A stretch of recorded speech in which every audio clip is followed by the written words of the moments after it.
L'entretien des patriotes, bonjour à tous. Breton est-il sénégalais pour des réductions fiscales sur ses retraites? Avant de répondre à ces questions et traiter de nombreux sujets d'actualité, vous connaissez la coutume sur cette chaîne, je commence toujours mon entretien par remercier ceux qui m'ont permis de le faire, justement car ils m'ont financé à l'aide des merci rémunérateurs. Et aujourd'hui sont à l'honneur André Lelièvre, VTT Pollux, Joël Rondy, Radar, Philippe Bohen, Thierry 5, Emmanuel Dimbre et Caroline Bondou. Oui, vous avez reconnu, ce sont des fidèles parmi les fidèles. Merci à eux du fond du cœur. Et puis je tenais à vous remercier pour votre soutien inconditionnel. Il faut aider la réinformation. Eh bien, c'est très simple, un petit pouce levé, la diffusion sur d'autres réseaux sociaux ou écrire de gentils messages. On va revenir sur l'information d'hier. Et oui, cette mère d'Avalon est une proche d'Emmanuel Macron. Il y a quelque chose d'ironique, voire d'hilarant dans la garde à vue de la mère d'Avalon. Pensez Darmanin qui organise à grands coups de caméra des opérations contre les trafiquants, et sa plus grosse prise, eh bien, c'est la chouchou de la Macronie. Et oui, celle que l'on mettait en avant pour représenter la diversité du parti macroniste. On la voit en compagnie de Dupond-Moretti, Olivier Véran, Roselyne Bachelot et bien évidemment Emmanuel Macron. C'est ce même Emmanuel Macron qui était venu la féliciter lorsqu'elle avait pris ses fonctions à la mairie d'Avalon. C'est Macron qui en parle le mieux, justement, de cette mère d'Avalon, le rêve de la ville à la campagne. Effectivement, le trafic de stupéfiants. Les stupéfiants, ce sont des spécialités chez les macronistes. Je ris, ce sont les nerfs. La vidéo est dans la description. Hier, je vous avais dit qu'il y avait 60 kilos. Eh bien, la presse a corrigé. Il s'agit maintenant de 60 kilos de résine de cannabis. Jamila Absaoui, la très macroniste, la petite chouchou d'Emmanuel Macron, depuis 2021, a été placée en garde à vue dimanche 7 avril après la découverte à son domicile d'au moins 70 kilos de résine de cannabis. Vous êtes nombreux à me poser la question, alors, cette dissolution, est-ce qu'on doit y croire ? Eh bien, nous ne sommes pas dans la croyance, mais dans le savoir. Est-ce que nous avons des éléments qui permettent de dire qu'il y aura peut-être une dissolution? En tous les cas, cela fait la une du Figaro depuis plusieurs jours. À l'Assemblée, le scénario d'une motion de censure réveille le spectre de la dissolution. Il faut rappeler que le Rassemblement national, par la bouche de Jordan Bardella, avait appelé à une dissolution de l'Assemblée nationale. Les LR avaient repoussé une alliance sur une motion de censure. Et là, eh bien, manifestement, ils sont prêts à s'allier avec le Rassemblement national. La menace brandie par les Républicains pousse chaque camp à réfléchir en vue d'éventuelles élections législatives. Ils sont donc en train de les préparer, c'est ce que nous avait affirmé Nicolas Dupond-Aignan. C'est la petite musique qui monte depuis quelques jours dans les couloirs du Palais Bourbon. Et si les Républicains mettaient leurs menaces à exécution? Et si la motion de censure agitée depuis le début de la législature par l'état-major de la droite était enfin utilisée pour faire tomber le gouvernement, donc, grâce à une alliance de toutes les oppositions? Autrement dit, alliance LR, Rassemblement national et peut-être la France insoumise. L'hypothèse est prise très au sérieux par l'exécutif et sa majorité relative qui se savent plus que jamais dans une situation délicate, surtout sur un sujet aussi important que le budget de l'État et le déficit. On ne va pas se mentir, les retours sont mauvais, les chiffres du déficit sont mauvais, notre candidate pour les élections européennes ne décolle pas.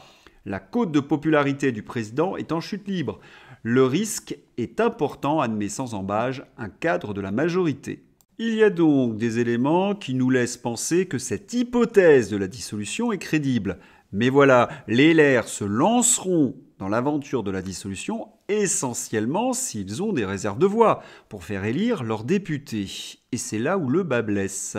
Dernier sondage, liste du Rassemblement national, 32%, alors que les Républicains tournent autour de 7,5%. Pour obtenir des députés à l'Assemblée nationale, les Républicains sont quasi obligés de s'allier avec le Rassemblement national. La liste Renaissance à 19% ne me paraît pas véritablement crédible, même si elle perd 2%, parce que les autres sondages la placent autour de 15 à 16%. Vous êtes nombreux à m'avoir demandé, les résultats des sondages pour nos listes souverainistes. Eh bien, l'UPR est à 0,5% et la liste des Patriotes de Florian Philippot à 1%. Il faut donc que les listes souverainistes franchissent la barre des 5%. Oui, il nous manque 4%. Et vous savez pourquoi c'est important. Non seulement ces partis auront des députés au sein de l'Assemblée européenne, mais surtout, l'ARCOM sera obligé de leur donner des temps de parole sur les plateaux de télévision des médias aux ordres. Pourquoi Glu-Glu et autres sont à 10-12% alors que leur programme est creux et qu'ils n'ont rien à dire? C'est parce qu'ils sont à longueur de journée, justement, sous les projecteurs des plateaux de télévision. Alors il faut se battre et dénoncer sans relâche les méfaits de l'Union européenne. On va s'y atteler sur cette chaîne. Philippe Murer, on est passé, selon Bruno Le Maire, de la mondialisation heureuse à la mondialisation de rivalité. Et si on passait à des économies plus autocentrées avec du protectionnisme intelligent? Cette parole de Bruno Le Maire est intéressante à double titre. Il faut savoir que Mondialisation heureuse est un livre d'Alain Minc, une vaste fumisterie pour nous faire accepter le monde ultra-libéral de l'Union européenne. Alors qu'ils ont à peu près achevé justement leur projet, ils s'aperçoivent que c'est la catastrophe. Les traités de libre-échange ont entraîné les délocalisations, la perte du pouvoir d'achat, la destruction de notre tissu industriel, plus de 2 millions d'emplois industriels, une augmentation de l'insécurité, la destruction de nos services publics. Alors, au lieu de lire les nanars d'Alain Minc ou d'en écrire, Bruno Le Maire, vous feriez mieux de travailler l'économie pour les nuls. Allez, l'actualité nous fournit, hélas, quelques éléments de cette mondialisation heureuse. La Banque de France continue de masquer dans ses communiqués le carnage qui touche actuellement nos PME avec un plus haut de défaillance depuis 30 ans. Pourquoi? Pour faire plaisir à Bruno Le Maire et préserver la prochaine promotion de son gouverneur? Et il faut le dire, le crier sur tous les toits, le bilan économique de l'Union européenne n'est pas mauvais, il est catastrophique, calamiteux. Et ils ont masqué ce bilan pendant des années avec de la dette. Et aujourd'hui, les déficits ont atteint un tel niveau qu'ils ne peuvent plus et ils vont vous faire payer la note. Et chaque jour, nous constatons une perversion de cette Commission européenne. Aujourd'hui, dans les journaux, ce sont les normes européennes. Normes européennes, une charge de 20 milliards d'euros pour la France. Chaque semaine, la fondation IFRAP, dirigée par Agnès Verdier-Molinier, analyse un chiffre clé. Cette semaine, le groupe de réflexion s'intéresse à l'estimation annuelle du poids des normes européennes et françaises. Et j'ai bien parlé de perversion.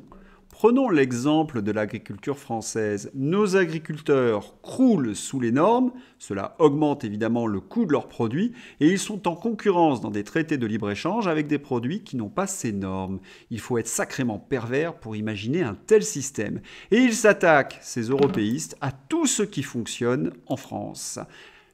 Maintenant, les pompiers. Et maintenant, l'Union européenne veut s'en prendre au volontariat des pompiers, spécificité française. Ils sont 200 000, 40 000 pros. Voilà encore un modèle qui fonctionne pour sauver des vies mises en cause par cette Union européenne et ses normes absurdes. Et encore, la discrimination en cause.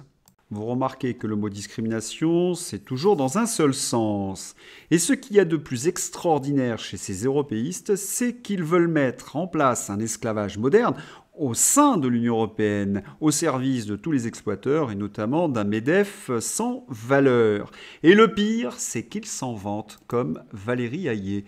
Pour les bobos comme Valérie Hayé, l'immigration leur sert à faire le sale boulot dans les cuisines, faire le ménage et être livreur Uber Eats. Faites plutôt en sorte que le travail paye mieux pour les Français. Et vous avez le même son de cloche dans la bouche de Glu-Glu. Il y a besoin d'une immigration de travail car l'Europe vieillit. Je souhaite des voies légales d'immigration pour que les gens accèdent de façon contrôlée au marché du travail, affirme Raphaël Glucksmann. En Louisiane aussi, jadis, dans les champs de coton, ils pensaient ne pas pouvoir se passer d'une main-d'œuvre ne coûtant presque rien. Bravo à Gabriel Cluzel, ça c'est envoyé. Mais je voudrais répondre à Raphaël Gluglu. Il affirme que les populations européennes vieillissent. Mais à qui la faute? Qui sont les politiques qui ont supprimé les politiques natalistes? Le dernier en date s'appelait François Hollande, c'était un socialiste. Secondo, faire venir de la main-d'œuvre étrangère, je l'ai expliqué une centaine de fois, fait baisser mécaniquement les salaires des classes populaires. Lorsqu'on se dit socialiste, eh bien, cela s'appelle de la traîtrise, des monstres, ces candidats européistes. C'est le temps d'ouvrir le dossier Thierry Breton. L'Union européenne est la plus grande démocratie du monde libre.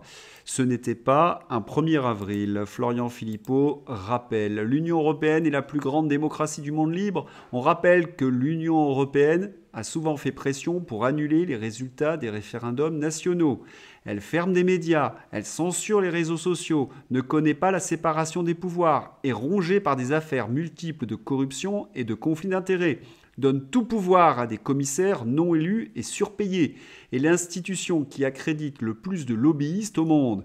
Et elle est de toute façon pas une démocratie car il n'y a pas de démos de peuple européen. Oui, c'est vraiment la blague du jour, signée Thierry Breton. Mais intéressons-nous un peu à ce Thierry Breton. Rappelons-nous, Thierry Breton, en 2007, devient senior advisor chez Rothschild. Et dans des circonstances un peu étranges, Thierry Breton, associé chez Rothschild en 2007. En 2006, il était ministre de l'économie. Il permettait à Rothschild et les autres banques d'affaires de ne pas payer les bonus de ses associés en France, mais en Angleterre, dans les paradis fiscaux de Guernesey ou Jersey. Un retour sur investissement, Macron lui doit beaucoup, manifestement. Et ce Thierry Breton, c'est quelqu'un qui a su vendre ses actions au bon moment. Nous avons affaire à un millionnaire. Certains même affirment qu'il est milliardaire. Lors de sa nomination à Bruxelles, Thierry Breton vend ses titres Atos au prix fort, autour de 65 €. Elle en vaut 1,88 € aujourd'hui. Jackpot, 40 millions d'euros bruts, auquel il faut ajouter, bien évidemment, sa retraite chapeau de chez AXA, qui est estimée à 14 millions d'euros, nous apprend Libération. Il a travaillé chez Rothschild, il a dirigé différentes sociétés. Quel est le montant réel de la fortune de Thierry Breton? Est-ce que cela ne constitue pas des conflits d'intérêts ? Parce que lorsqu'on a une telle fortune, il est très important d'être commissaire européen. Et lorsqu'il est devenu commissaire européen, il a dû quitter d'autres fonctions. Thierry Breton, franco-sénégalais. Et oui, il a pris la nationalité sénégalaise en 2015. Prenant les devants, Thierry Breton a déjà annoncé avoir quitté les mandats qu'il exerçait au sein des conseils d'administration de Worldline, Carrefour, de l'opérateur téléphonique sénégalais Sonatel et d'une filiale française de Bank of America. Il faut savoir que le journal Libération affirme qu'il possède une grande propriété au Sénégal. Rothschild, ministre, commissaire européen, AXA, Atos, ce sont des millions qui sont brassés donc par Thierry Breton. Alors, pourquoi prendre la nationalité sénégalaise? Est-ce que c'était pour contrôler certaines sociétés au Sénégal ou pour bénéficier de ce genre de choses? Il existe un abattement de 80% sur l'assiette des pensions de retraite d'origine étrangère soumise à l'impôt sur le revenu sénégalais. Alors, la fortune de Thierry Breton est-elle en partie au Sénégal? On aimerait avoir une réponse. Et puis, c'est ce genre de personnage qui essaie de nous priver de nos libertés fondamentales, notamment la liberté d'expression, et qui demande également de nous serrer la ceinture. Cynisme et indécence. Tenez, un autre comique, l'analphabète Séjourné. La France n'a plus intérêt à discuter avec les responsables russes, déclare Stéphane Séjourné. On peut se débarrasser de ce minable qui ne connaît même pas sa fiche de poste. Remarquez qu'il n'a peut-être pas tort, Stéphane Séjourné, qu'il arrête de discuter, qu'il arrête de dialoguer, qu'il se taise, cet analphabète. Faut-il lui rappeler qu'il dirige le ministère des Affaires étrangères, notre diplomatie? Et la diplomatie, qu'est-ce que c'est? C'est justement de dialoguer et de discuter, ne jamais couper les ponts. Il ne connaît même pas le b.a.-ba de son ministère. Affligeant. Et j'ai l'impression que tous les macronistes ont été choisis sur le même modèle, des ignorants notoires, comme Valérie Hayé. Si demain Vladimir Poutine gagne en Ukraine, il attaquera potentiellement d'autres pays de l'Union européenne. C'est tellement bête qu'on en vient à se poser des questions. Est-ce qu'il n'y aurait pas un concours chez les macronistes à celui qui dirait la plus grosse bourde, la plus grosse énormité, et puis le gagnant aurait une prime exceptionnelle, parce que là, je ne vois pas d'autre solution. Allez, on va quand même rappeler à Valérie Hayé la charte de l'OTAN. L'article 5 stipule que si un pays de l'OTAN est victime d'une attaque armée, chaque membre de l'Alliance considérera cet acte de violence comme une attaque armée dirigée contre l'ensemble des membres et prendra les mesures qu'il jugera nécessaires pour venir en aide aux pays attaqués. Et donc il faut expliquer à Valérie Hayé, qui donne comme exemple la Pologne, qui est dans l'OTAN depuis 1999, que si en effet la Russie s'attaquait à la Pologne, elle s'attaquerait à l'OTAN entièrement. Qui peut croire une chose aussi stupide? Et quel serait l'intérêt de la Russie? Il n'y en a strictement aucun. Par contre, il y a un intérêt pour Valérie Hayé, c'est essayer de faire peur à la population française, de trouver des arguments pour justifier le narratif complètement débile d'Emmanuel Macron sur le sujet. Parce que pendant qu'elle dit ce genre de choses, eh bien, il y a des négociations derrière les rideaux. Céder la Crimée et la Donbass à la Russie. Le plan de paix en Ukraine attribué à Donald Trump. Selon le Washington Post, Donald Trump pense pouvoir mettre fin à la guerre entre la Russie et l'Ukraine en cédant la Crimée et le Donbass à Moscou. Si cette décision est redoutée aux États-Unis, elle est également envisagée par l'OTAN, indépendamment de l'ancien président américain. Je vous avais d'ailleurs présenté le projet de l'OTAN, puisque Stoltenberg, dans un de mes derniers entretiens, annonçait que l'Ukraine devait faire des concessions. Alors ils sont un petit peu perdus, les journalistes de LCU. Ils nous ont vendu un narratif et ils sont en train de se prendre le boomerang du réel en pleine figure. Et parfois, cela donne des scènes cocasses avec Martichoux. Martichoux ne comprend pas trop les déclarations de Zelensky sur l'Ukraine qui perdra la guerre sans l'aide américaine. Elle qui croyait que Zelensky allait pouvoir se baigner en Crimée. Et là, on lui apprend bien que la guerre est perdue. Si elle suivait un peu plus la presse de réinformation et la presse sérieuse, elle ne prendrait pas cette mine dépitée. Je vous mets l'extrait dans ma description. Il faut dire que sur le plateau de LCIU, ils ont l'habitude d'inviter, comment dirais-je, des frappadingues.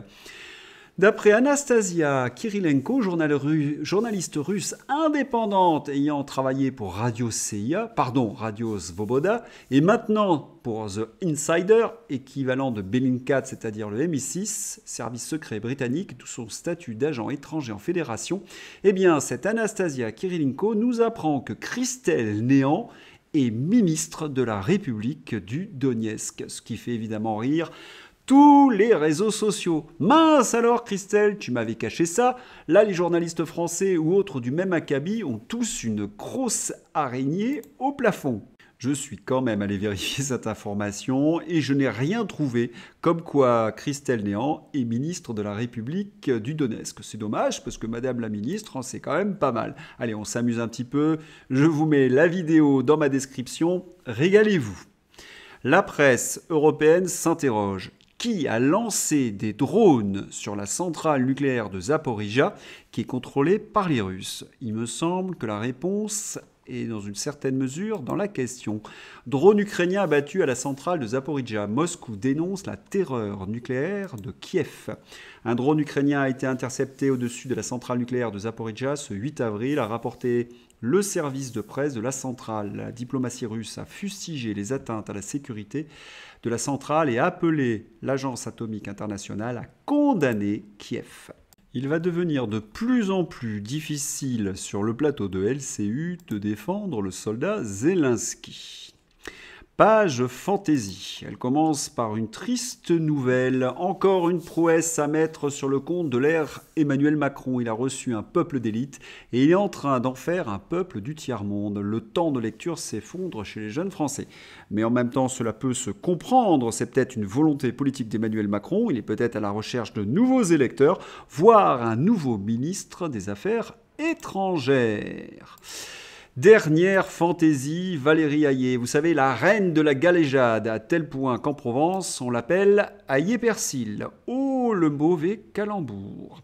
J'espère que vous avez apprécié ce journal. Je vous souhaite une excellente journée. À bientôt. Au revoir.